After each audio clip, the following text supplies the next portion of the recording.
Hello guys, నా పేరు Maitra Venkata. My channel ప్రకారం మన ఛానల్ సబ్స్క్రైబ్ చేసుకోకపోతే ఇప్పుడే సబ్స్క్రైబ్ చేసుకోండి. పక్కనే ఉన్న బెల్ ఐకాన్ ఆల్లో పెట్టుకోండి. నా ఫర్దర్ మిస్ అవ్వకుండా చూడొచ్చు. చాలా మంది చూస్తున్నారు కానీ సబ్స్క్రైబ్ చేసుకోవట్లేదు. So please try to subscribe, click the bell icon also.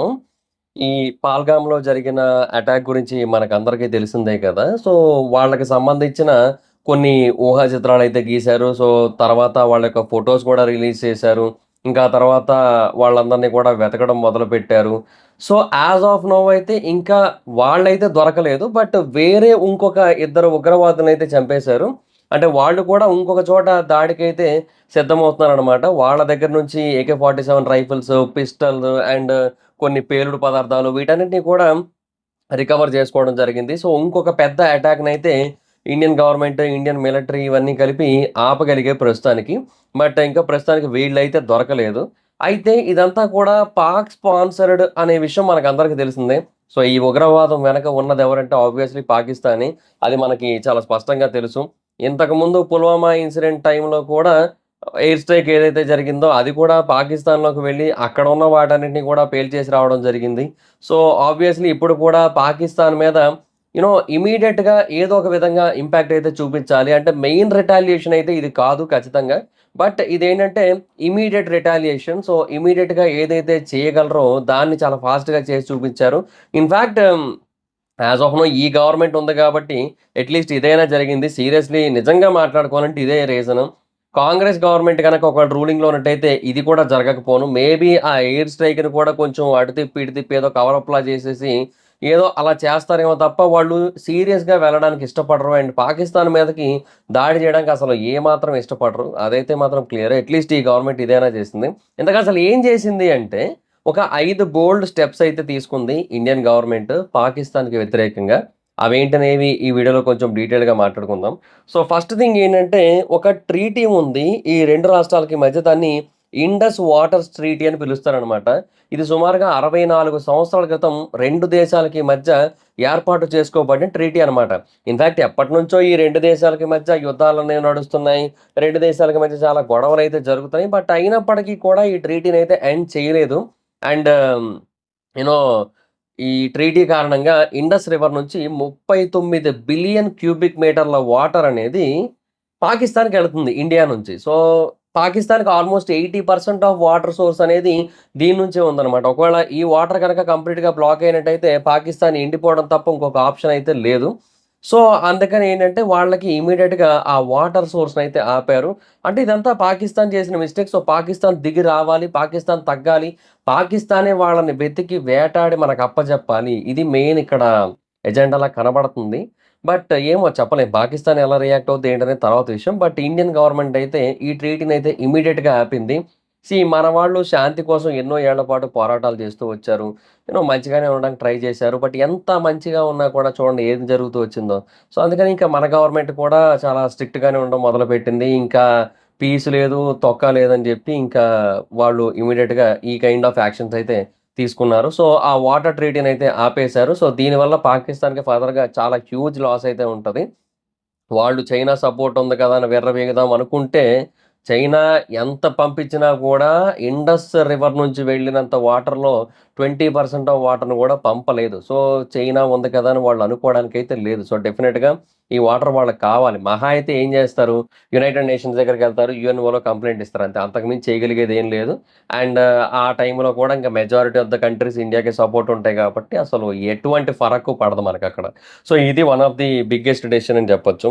తర్వాత సెకండ్ డెసిషన్ ఏంటి అంటే వాళ్ళు తీసుకున్నది అతారి వాఘా బార్డర్. బేసిక్‌గా ఇది చాలా అంటే చాలా పాపులర్ బార్డర్ మనకందరికీ తెలిసిందే. అండ్ ఎవ్రీ ఇయర్ ఈ బార్డర్ దగ్గర ఈ ఇండిపెండెన్స్ డే టైమ్‌లో కొన్ని యాక్టివిటీస్ జరుగుతూ ఉంటాయి. చాలామంది ఆ ప్రాంతానికి ఎస్పెషల్లీ ఆ యాక్టివిటీస్ చూడడానికి వెళ్తూ ఉంటారు. అక్కడ 2 దేశాలకు చెందిన సైనికులు ఎదురు పడుతుంటారు. అండ్ మార్చింగ్ అవన్నీ కూడా చేస్తూ ఉంటారు. సో, ఆ బోర్డర్ చాలా popular. In fact person to person కాంటాక్ట్‌కి గాని, లేదంటే ట్రేడ్‌కి గాని, లేదంటే ఇండియాకి, పాకిస్తాన్‌కి పీపుల్ వెళ్ళడానికి ఇటు నుంచి అటు, అటు నుంచి ఇటు వెళ్ళడానికి గాని, దేనికైనా సరే ఆ బోర్డర్ చాలా అంటే చాలా important. And as of now ఆ బోర్డర్‌నైతే ఇమ్మీడియేట్‌గా క్లోజ్ చేసేయడం జరిగింది. సో, అటు నుంచి ఇటు ఎవరు రావడానికి లేదు. ఇటు నుంచి అటు ఎవరు వెళ్ళడానికి లేదు. ట్రేడ్ కూడా కంప్లీట్‌గా ఆపేయడం జరిగింది. సో, యాస్ ఆఫ్ నౌ అయితే మాత్రం చాలా స్ట్రిక్ట్‌గానే డెసిషన్స్ అయితే తీసుకుంటున్నారు. అండ్ బేసిక్‌గా చాలా అంటే చాలా మెయిన్ బోర్డర్. దాన్ని ఇమ్మీడియేట్‌గా క్లోజ్ చేశారంటే అది నిజంగా చాలా పెద్ద యాక్షన్ అనే జెప్పాలి. తర్వాత మూడో దాని విషయానికొచ్చినట్టయితే పాకిస్తానీ వీసాస్ ఏవైతే ఉంటాయో వాటన్నిటిని కూడా క్యాన్సిల్ జేశారు. అంటే సార్క్ వీసాలుంటాయి కదా! ఆ ప్రివిలేజెస్ ఏవైతే ఉంటాయో వాటన్నిటిని కూడా ఇమ్మీడియేట్‌గా తీసేయడం జరిగింది. అండ్ పాకిస్తానీ నేషనల్స్ ఎవరైతే ఇక్కడ ఉన్నారో వాళ్ళందరిని కూడా 48 గంటల్లో ఇండియా వదిలి వెళ్ళిపోవాల్సిందిగా ఆదేశాలైతే జారీ జేశారు. సో, వాళ్ళింకా as fast as possible flights ఏవైతే ఉంటాయో అవి పట్టుకొని ఇంకా వెళ్ళిపోవడమే ఇంకా. అండ్ పాకిస్తానీ మిలిటరీ అడ్వైజర్స్ ఎవరైతే ఉన్నారో వాళ్ళని కూడా తీసేయడం జరిగింది. సో, ఇది కూడా బేసిక్‌గా చాలా పెద్ద మూవ్ అనే జెప్పాలి. అంటే ఇది కొంచెం సీరియస్ థింగే. అంటే వాళ్ళు కొంచెం సీరియస్‌గా అంటే వాళ్ళని బాగా అవహేళన జేసినట్టు, చులకన చేసినట్టు ఫీల్ అవుతారు. బట్ డెఫినిట్‌గా వాళ్ళకది రిజర్వ్‌డే లేండి అది వేరే విషయం. సో, ఎవరైతే న్యూఢిల్లీలోని పాకిస్తాన్ హై కమిషన్‌లో ఉన్న మిలిటరీ అడ్వైజర్స్ ఉన్నారో వాళ్ళందరిని కూడా తీసేసి అండ్ ఇమ్మీడియేట్‌గా వాళ్ళందరిని కూడా వెళ్ళిపోమని జెప్పారు. So, military to military diplomatic engagement ఏదైతే ఉండేదో ఇంతకుముందు, దాన్ని ఇప్పుడు చాలా వరకు ఆపేసినట్టే.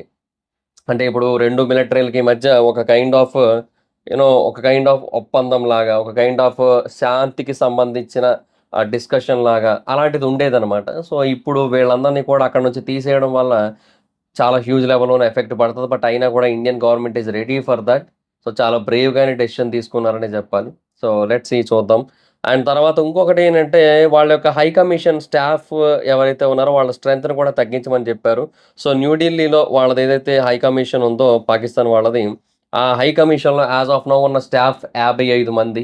ఈ 55 మందిలో ఇమ్మీడియేట్‌గా 25 మందిని తీసేసి 30 మంది స్టాఫ్‌ని మాత్రమే అక్కడ ఉంచాల్సిందిగా ఇమ్మీడియేట్‌గా ఆదేశాలనైతే జారీ చేయడం జరిగింది. సో, ప్రస్తుతానికి ఇండియన్ గవర్నమెంట్ అయితే ఈ 5 కీ డెసిషన్స్‌ని కూడా తీసుకుంది. అంటే చాలామంది అనుకుంటూ ఉండొచ్చు, ఏంటి ఇది మాత్రమే చేసిందా? అంటే ఎటువంటి ఎయిర్ స్ట్రైక్స్ లేవా? ప్రాణానికి ప్రాణం బదులు లేదా? లాస్ట్ టైమ్ పుల్వామాలో జరిగిన తర్వాత ఎయిర్ స్ట్రైక్స్ ఏవైతే చేశారో అలాంటివి లేవా?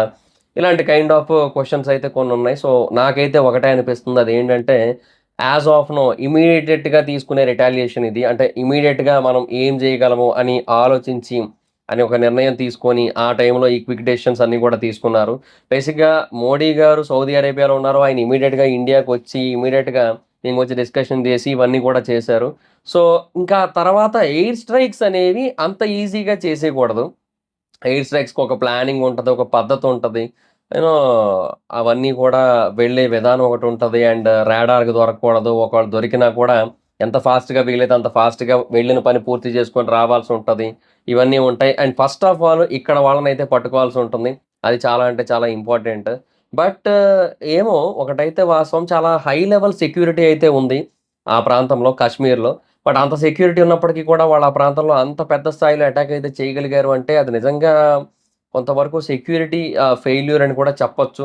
మేబీ కొన్ని కొన్ని విషయాల్ని సీరియస్‌గా తీసుకోవట్లేదేమో. ఎస్పెషల్లీ ఆ పీఓకే పాక్ ఆక్యుపైడ్ కాశ్మీర్ ఏదైతే ఉందో ఆ సరిహద్దు మొత్తాన్ని కూడా కంప్లీట్‌గా బ్లాక్ చేసి ఆ పాక్ ఆక్యుపైడ్ కాశ్మీర్‌కి అసలు ఏమాత్రం సంబంధం లేకుండా చేయాల్సుంటది. డెఫినిట్‌గా పీఓకేకి, ఇండియన్ కాశ్మీర్‌కి కంప్లీట్‌గా కనెక్షన్స్ అన్నీ కూడా కట్ చేయాలి. అప్పుడు మాత్రమే ఇది కొంచెం సెట్ అవుతదని నాకైతే అనిపిస్తోంది. మరి చూద్దాం మరి ఇండియన్ గవర్నమెంట్ ఫర్దర్‌గా ఇంకేం డెసిషన్స్ తీసుకుంటే డెఫినిట్‌గా ఇంకా స్ట్రాంగ్ డెసిషన్స్ అయితే ఉంటాయి. బట్ కొంచెం టైం అయితే పడతది. అదైతే క్లియర్. బట్ చూడాలి. వెయిట్ జేయాలి మనం అందరం కూడా. సో, అది గైస్ మరి సిట్యుయేషన్. సో, ఈ టైంలో కూడా నేను కొన్ని పేజెస్‌లో ఈ పోస్ట్‌లవి చూసినప్పుడు కింద కామెంట్ సెక్షన్‌లో మరి అక్కడ కూడా మనుషులే గదా! వాళ్ళందరికీ వాటర్ ఆపేస్తే ఎలాగా? ఎవరో నలుగురు చేసిన దానికి మొత్తం ఒక కంట్రీలో ఉన్న పీపుల్ అందరిని కూడా బాధ పెట్టడం ఎలాగని చెప్పి వాళ్ళకి సపోర్ట్‌గా మాట్లాడుతున్న వాళ్ళు కూడా ఉన్నారు ఇప్పటికి. అది ఏంటో మరి నాకు అర్థం కావట్లేదు. ఇక్కడ బేసిక్‌గా అక్కడ ప్రజల కోసం కాదు ప్రభుత్వం బేసిక్‌గా గవర్నమెంట్ దిగి రావాల్సుంటది. అండ్ ఎవరైతే ఇప్పుడు అక్కడ మెయిన్ అఫీషియల్స్‌గా ఉన్నారో వాళ్ళందరూ కూడా తగ్గి, వాళ్ళందరూ కూడా వచ్చి వాళ్ళందరిని కూడా అప్పజెప్పి ఆ ఉగ్రవాదుల్ని, ఆ తర్వాత మాత్రమే ఈ ట్రీటీని కంటిన్యూ చేసేలా జేసుకోవాలి. అప్పుడే ఇండస్ వాటర్ రివర్ అనేది వాళ్ళకెళ్తది. లేదంటే వెళ్ళదు.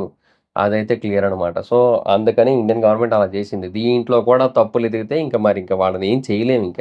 వాళ్ళసలు ఇండియన్సే గాదు. ఇంక అది అర్థమైపోతుంది గదా! ఈ ఎంటైర్ ఇష్యూ జరిగిన తర్వాత ఖచ్చితంగా జెప్తున్నా ఇండియన్ గవర్నమెంట్ తీసుకున్న ఏ స్టెప్ అయినా సరే కరెక్టేనబ్బా! నిజంగా చెప్తున్నా. ఎంటైర్ పాకిస్తాన్ మొత్తాన్ని గూడా అణుబాంబులతో లేపేసినా కూడా కరెక్టే అది. అందులో తప్పేమీ లేదు. అది చెప్తున్నా. సో, డెఫినిట్‌గా మన సైడ్ నుంచి హ్యూజ్ రిటాలియేషన్ ఉండాలి. ఉంటాది ఖచ్చితంగా. యాస్ ఆఫ్ నౌ ఇది ఇమ్మీడియేట్ రిటాలియేషన్ మాత్రమే. So, let's hope for the biggest retaliation, biggest revenge. So that's it guys, this is the video. Video కనుక మీకు నచ్చినట్టయితే లైక్ చేయండి. వీడియో చేయనప్పుడు కారణం మన ఛానల్ సబ్స్క్రైబ్ చేసుకోకపోతే ఇప్పుడే సబ్స్క్రైబ్ చేసుకోండి. పక్కనే ఉన్న బెల్ ఐకాన్ క్లిక్ చేసి ఆన్లో పెట్టుకోండి. నా ఫర్దర్ డేస్ మిస్ అవ్వకుండా చూడొచ్చు. చాలా మంది చూస్తున్నారు కానీ సబ్స్క్రైబ్ చేసుకోవట్లా. So please try to subscribe with the bell icon also. నా ఇన్‌స్టాగ్రామ్ ఐడీ ఎవరైనా మాత్రం అక్కడ వచ్చి ఫాలో అవ్వచ్చు. Thank you so much guys. Bye. Meet next video. Bye bye. Hi friends, మీరు ఎప్పుడైనా సరే రూ. 5,000 ప్రొడక్ట్ రూ. 250కి రావడాన్ని గమనించారా? లేదు కదా! కానీ అమెజాన్, ఫ్లిప్‌కార్ట్ లాంటి కంపెనీస్ ఏం చేస్తూ ఉంటాయంటే కొన్ని గోల్డెన్ హవర్స్ టైమ్‌లో మెగా డీల్స్ ఇస్తూ ఉంటాయి. ఆ డీల్స్ టైమ్‌లో ఒక్కొక్క ప్రొడక్ట్ మీద 90% నుంచి 95% వరకు డిస్కౌంట్ అయితే ఉంటుంది. అయితే ఈ డీల్స్ కోసం మీరు కాన్స్టెంట్‌గా ఆ యాప్స్ చెక్ చేస్తూ ఉండలేరు కదా! కానీ మీకోసం నేను వాటన్నిటిని కూడా కాన్స్టెంట్‌గా చెక్ చేస్తూ ఉంటాను. అండ్ దాంట్లో ఎప్పుడు ఏ డీల్ పెట్టినా కూడా ఇమ్మీడియేట్‌గా మీకు ఆ ప్రొడక్ట్‌ని అయితే షేర్ చేస్తాను. మీరు ఇమ్మీడియేట్‌గా ఆ ప్రొడక్ట్‌ని పర్చేజ్ చేయొచ్చు దాని నుంచే. అండ్ అంతేకాదు కొన్ని ఎక్స్ట్రార్డినరీ ప్రొడక్ట్స్ ఉంటాయి. వాటిని మీరు బయట ఎక్కడా కూడా చూడరు. వాటి గురించి కూడా నేను మీకు షేర్ చేస్తాను. మీరు సింపుల్‌గా చేయాల్సింది ఒకటే, కింద డిస్క్రిప్షన్‌లో మన టెలిగ్రామ్ ఛానల్ లింక్, మన వాట్సాప్ ఛానల్ లింక్, మన ఇన్‌స్టా బ్రాడ్‌కాస్ట్ ఛానల్ లింక్ ఉంటాయి. వీటిలో మీరు ఏ యాప్ ఎక్కువగా వాడతారో ఆ యాప్‌కి సంబంధించిన లింక్ మీద క్లిక్ చేసి, ఆ యాప్‌లో ఉన్న మన ఛానల్‌ని ఫాలో అవ్వండి. దాంట్లో రెగ్యులర్‌గా చాలా ప్రొడక్ట్స్ అయితే మీకు అప్డేట్ అవుతూ ఉంటాయి. అండ్ ఆ ప్రొడక్ట్స్‌లో మీకు ఏది నచ్చినట్టయితే దాన్ని మీరు కొనుగోలు చేయొచ్చు వెంటనే. సో డిస్క్రిప్షన్‌లో లింక్స్ ఉన్నాయి. వెంటనే ఫాలో అవ్వండి.